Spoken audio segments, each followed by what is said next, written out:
వింతైన తారక వెలిసింది గగనాన యేసయ్య జన్మస్థలము చూపించు కార్యాన.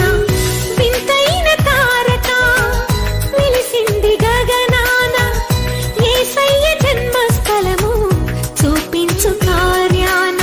జ్ఞానులకే తప్పలేదు ఆ తారానుసరణ, దైవమే పంపెనని గ్రహించు హృదయాన. జ్ఞానులకు తప్ప